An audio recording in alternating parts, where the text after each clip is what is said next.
طرابلس بيرد الغاني دوغلاس بيمرر لاحمد مغربي يلي بيسدد وبيسجل هدف التعادل 1.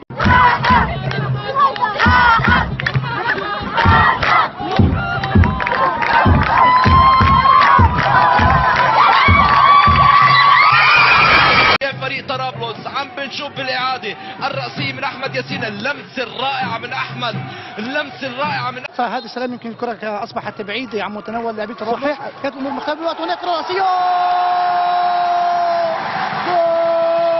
مصلحة أحمد مغربي. يا سلام من مرور أحمد مغربي بيسدد مباشرة. من بعدها ب3 دقائق أيضا طرابلس أحمد مغربي على اليمين بيراوغ كرته بتوصل للغاني الآخر مايكل هيلكبي يلي أعطى تقدم لطرابلس. الشوط الأول انتهى بتقدم طرابلس على سلامة غرتا 2-1. 5 دقائق على نهاية المباراة أحمد مغربي بيلعب كرة أمامية لمايكل هيلكبي يلي سجل الهدف الرابع لطرابلس وقضى على فرص السلام بالحصول على أي نقطة من هالمباراة. طرابلس عم يتغلب على سلامة غرتا 4. حاليا هو خلف الركله الحره الطرابلسيه. احمد بيلعب الكره داخل منطقه الجزاء على راسه لكروما. جول جول جول جول جول جول جول جول جول جول جول جول جول جول. مره جديده وجه اسمر عم يضرب المرمى الاخضر. دوغلاس كروما المره هو اللي عم بيسجل براسه بمرمى لاري مهنا. مره جديده الغانيين عم يوجعوا الانصاريين.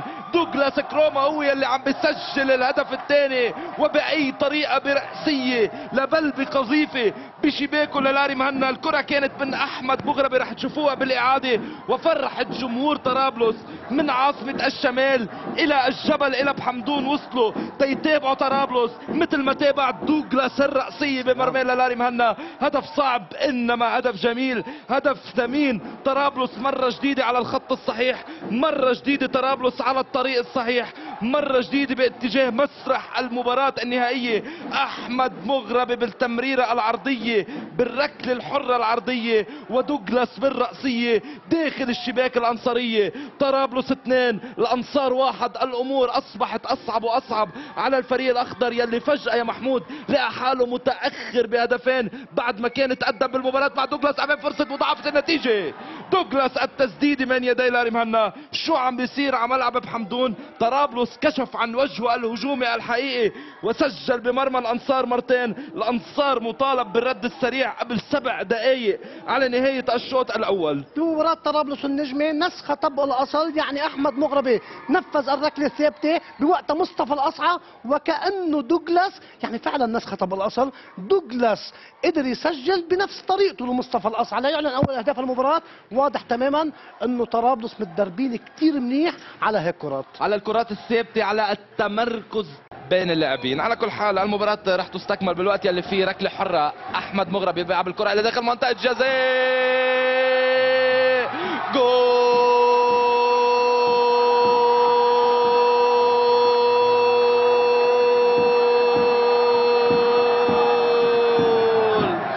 المغربي عم ينهي المباراة. كرة من أحمد إلى أكرم يلي كان كريم وسجل برأسه إلى يساره أو إلى يمينه للاري مهنا. سجل إلى يمينه للاري مهنا وأنهى المباراة وقضى على المباراة وقضى مع على أمال الأنصار على ما يبدو بالعبور إلى المباراة النهائية. الرقم 14 إلى الرقم 13 وثالث أهداف طرابلس في المباراة. شوفوا أحمد مغربي، شوفوا أكرم مغربي، وينه لاري مهنا؟ منه موجود اليوم بالمباراة لاري مهنا. مرة جديدة الشباك عم تهتز، شباك الأنصار عم تهتز، مرمى لاري مهنا عم يهتز. يسأل حارس الأنصار على اللي عم بيصير حاليا بفريقه. أيضا مرة جديدة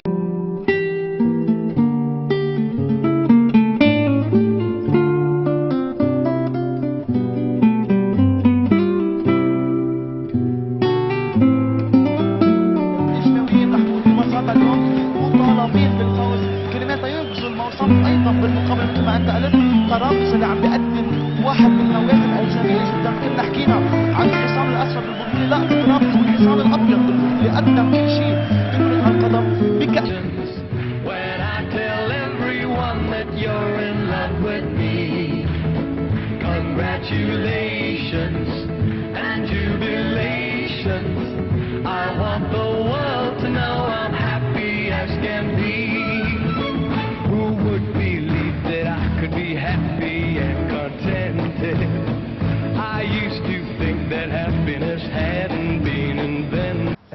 نعم. مثل ما عم تشوف معنا يعني المدينه كلها فرحت. يعني انا اللي استغربته انه كان في عيال اكثر من الشباب كان في عيال امهات. طرابلس كلها كانت موجوده انا بعتقد، وهذا الشيء اعطانا مسؤوليه كبيره للموسم الجاي والمواسم القادمه. وان شاء الله نحن بنكون على قد المسؤوليه، على قد مسؤوليه هالجمهور وهالناس نفرحها. نحن عملنا شيء يمكن بكره القدم بمدينه طرابلس، رجعنا انه طرابلس مش مهمشه، عندها شيء. نادي الزهره بطل كره الطائره، نادي الاجتماعي كمان طلع على الدرجه الاولى، ونادي طرابلس احرز لقب كأس لبنان للمرة الأولى في تاريخه بفوزه على النجم بهدفين لهدف في المباراة الحاشدة التي استضافها ملعب صيدا البلدي.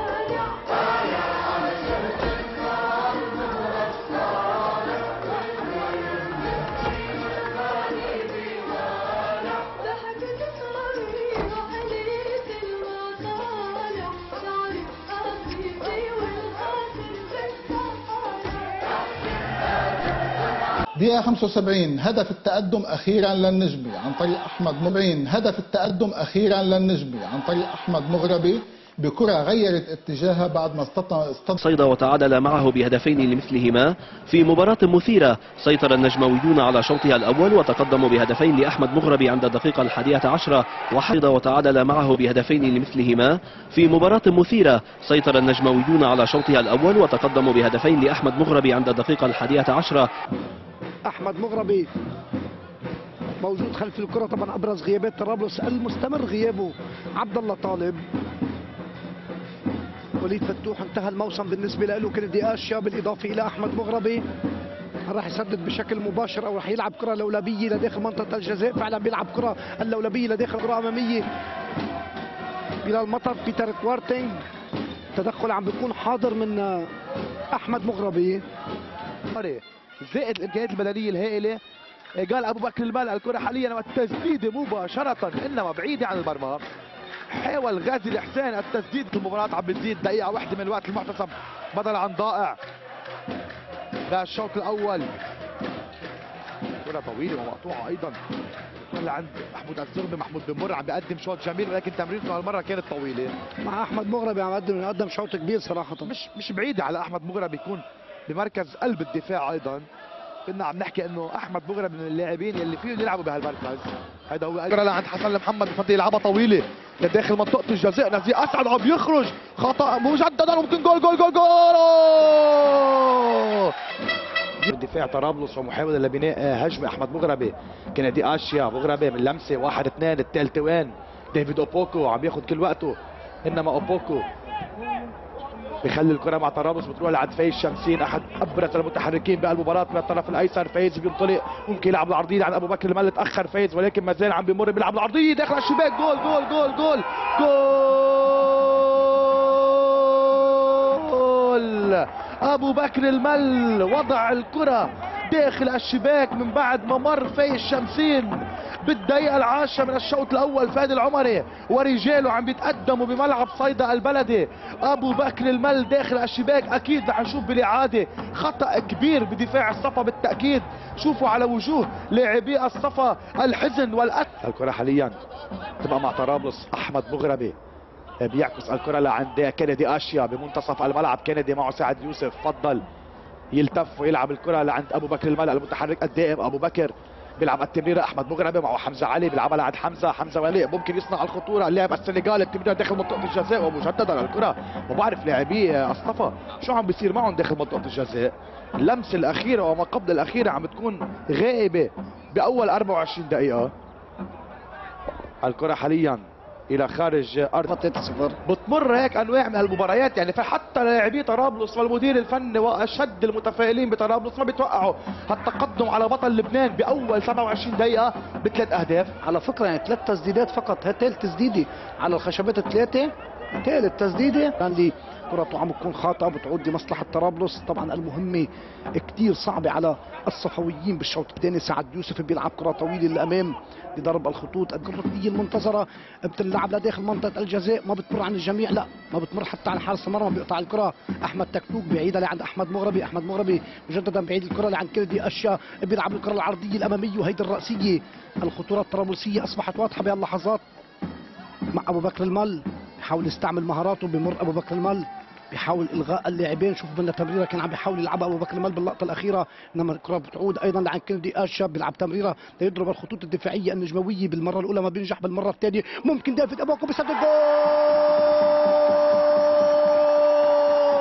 كندي اشيا كان بالمره الاولى عم يلعب التمريره، نطعت بالمره الثانيه، وصل التمريره لعند مين؟ لعند ديفيد اوبوكو. صاروخيه من ديفيد اوبوكو هزت الشباك النجمويه. وهيدي الفرحه الطرابلسيه وهيدي فرحته لفادي العمري وفرحه جمهور طرابلس الحاضر على مدرجات ملعب المدينه الرياضيه ببيروت. 26 دقيقه كانوا كافيين للطرابلسيين. الثابته بالنجمه احمد احمد الله اكرم. ليه فعلا ليك بيعرف خطوره خيو صراحه بدون ادنى شك. يعني هذا الصراع العائلي بارض الملعب. بارض الملعب ما في اخوه، بارض الملعب في منافسه شريفه. الكره ملعوبه لداخل منطقه الجزاء، انما التغطيه الدفاعيه موجوده والكره بتروح لعند نادر مطر. نادر مطر بيلعب الكره العرضيه على مشارف منطقه الجزاء. بيتر فلانش عم بيتقدم، بيتر فلانش كثير عم بيترك مكانه.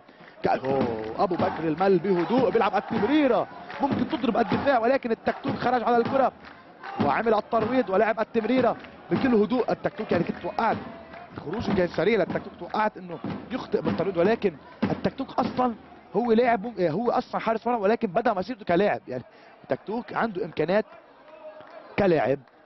الكره ملعوبه حاليا، ايكر بيحاول على المرور. ايكر وين التمريره يا ايكر؟ بمر من الاول من الثاني من الثالث كثير لاوغ بالكره، انما الكره راحت لعبد الرزاق حسين. ما زال بهالخطوره ولكن التغطيه الدفاعيه موجوده لطرابلس. طرابلس لا شك يعني بده يحاول لاعبينه ما يخطئوا بخط الدفاع، بده يحاولوا يلعبوا الكرات السليمه الى الامام. وهيدي وحده منهم، وهيدي انطلاقه ابو بكر المل ممكن يكون خطوره كثير كبيره لطرابلس. ابو بكر المل بيوقف على كراته بينتصر زملائه. اتاخر ابو بكر المل، لا ما تاخر، حتى عم يتخلص كان باللقطه الاخيره. والحكم شو عم بيشير؟ عم بيقول هناك خطا لمصلحه ابو بكر المل. هيدي تعليمات المدرب فادي العمري انه ابو بكر المل حاول انه تحصل على الاخطاء من هالمكان. من هالمكان ممكن يشكل الخطوره الكبيره على فريق النجمي، وخاصه عندما بيكون ابو بكر المل الملقب بباكو هو الموجود خلف الكره بقدمه اليسرى. ممكن تكون كرته خطيره جدا ان كان باتجاه المرمى او ان كان كرته العرضيه. شوف الصراع بينه وبين عباس عطوي، دائما صراع الارقام العشره. بالوقت ابو بكر المل بيلعب كره طويله والى خارج الملعب. كره سهله كانت من ابو بكر المل. بالوقت بيتر بلانتش المفروض النجم يتحرك اكثر فاكثر، المفروض النجم يلعب التمريرات السريعه.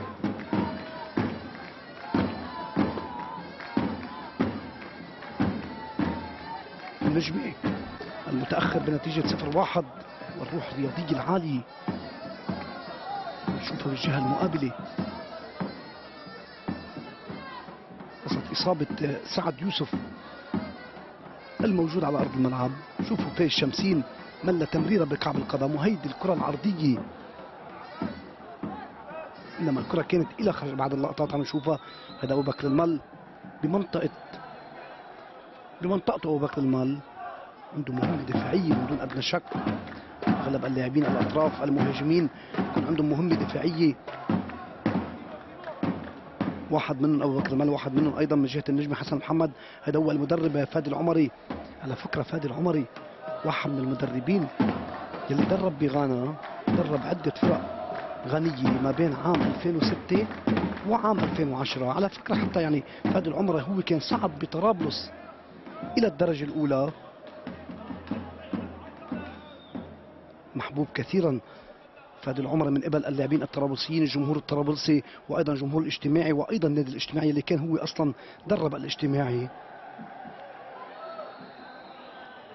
كلنا بنشكر انه الاجتماعي على ايام فادي العمري قدم كره جميله، انما ما يكون في نتائج.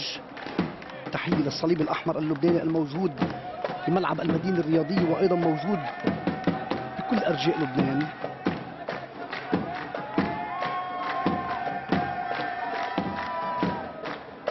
طبعا هذه فرحه طرابلسيه. سلامات اذا لسعد يوسف كان عم يخرج على حمالة الصليب الأحمر اللبناني. 38 دقيقة مروا من زمن اللقاء، والنتيجة هي لمصلحة طرابلس. هل رح يقدر فادي العمر يسير المباراة مثل ما بده ويتغلب على صديقه جمال الحاج؟ ذكر بالبداية بتربط المدربين الصداقة بالوقت، هناك انطلاقة بيتر بلانتش أيضا مع النجمي بالوقت. نادر مطر بيلعب الكرة الأمامية، ممكن الكرات العرضية يكونوا منتظرة، إنما التغطية الدفاعية عم تكون حاضرة. واحد من أبرز اللاعبين المحنكين عبد الله طالب أيضا مع عباس عطوي. هيدي الكرة العرضية لداخل منطقة الجزاء، وهيدي الرأسية نزيه أسعد بيلتقط الكرة.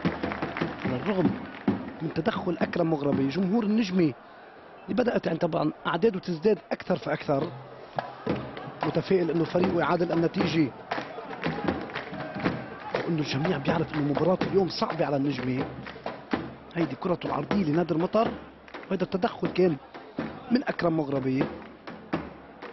كان ممكن يعني الحكم يصفر خطأ لمصلحة نزيه أسعد، إنما كانت الكرة بمتناول حارس مرمى طرابلس. أغلب اللاعبين كانوا دائما أو أغلب اللاعبين كانوا يلعبوا للنجمي. ذكرنا نزيه أسعد، أيضا أحمد مغربي، أبو بكر المال من ناحية طرابلس. بالوقت أيضا النجمي بالهجوم. المحاولات النجموية المفروض تكون جادة أكثر فأكثر. شوفوا 4 لاعبين كماشة دفاعية واضحة، وحسن محمد اللي عم يتنقل ما بين الجهة اليمنى والجهة اليسرى، وأيضا مع النجمي.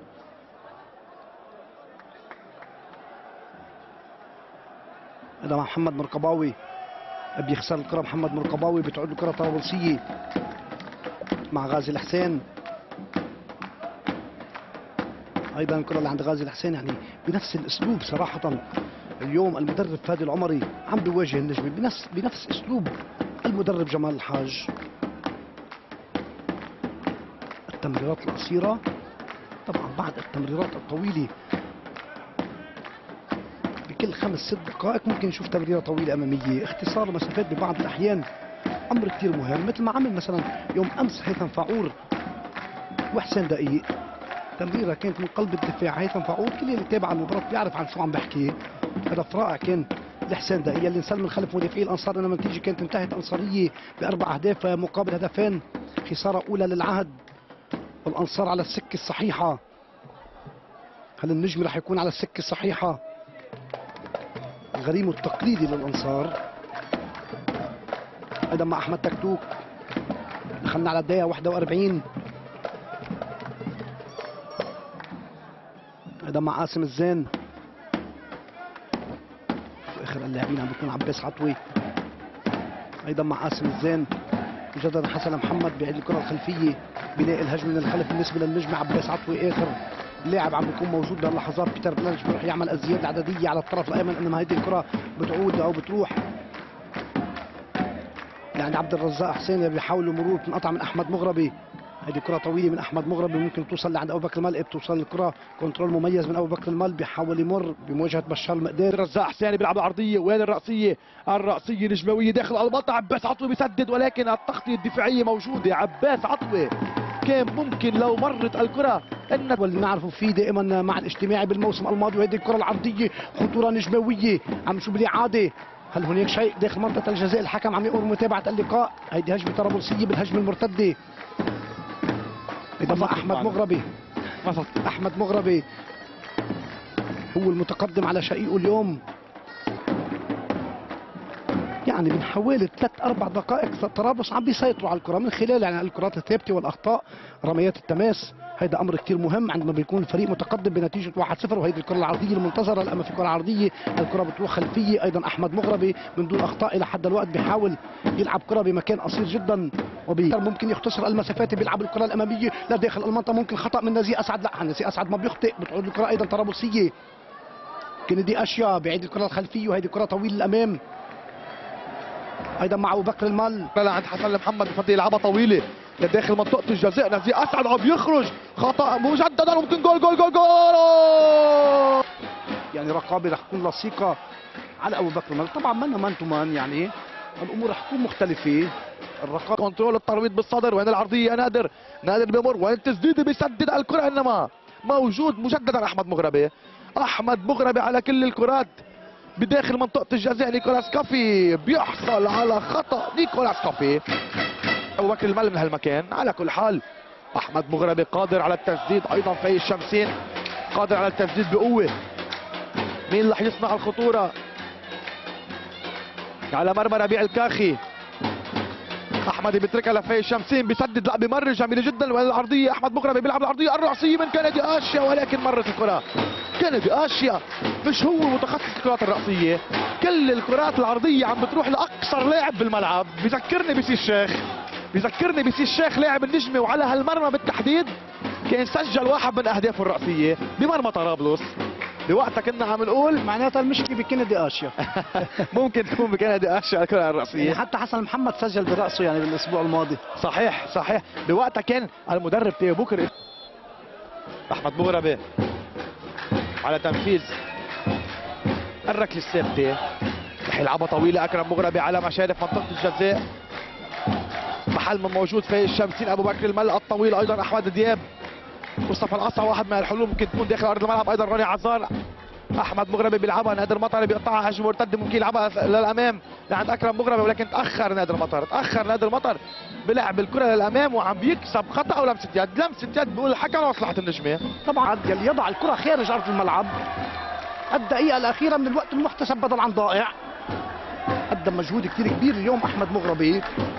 من لحظات قليله كان اكرم هو الفائز بالمباراه، بهاللحظات اصبحوا الشقيقين متعادلين بنتيجه اللقاء. هل النجم رح يعيد الكره الى طرابلس؟ لا، النجمه بغض النظر عن الشيء اللي صار بعد نهايه المباراه، شو بتحكي عن المباراه بشكل عام؟ اول شيء بسم الله الرحمن الرحيم، الحمد لله مثل ما قلنا مباراة جيدة جدا، لكن المباراة اللي انتزعت باخر دقيقة من المباراة نحن كبين عم نكب الطابة برا بنلعب منهم يوم بالارض. هيدي مش من شيم واخلاق نادي النجم، نادي كبير، لاعب مثل عبد الرزاق حسين لاعب منتخب، كرة كبيناها برا ارتدت علينا وعلى اساس يعطونا اياها وسجلوا هدف. هيدا شيء معيب بعالم كرة القدم.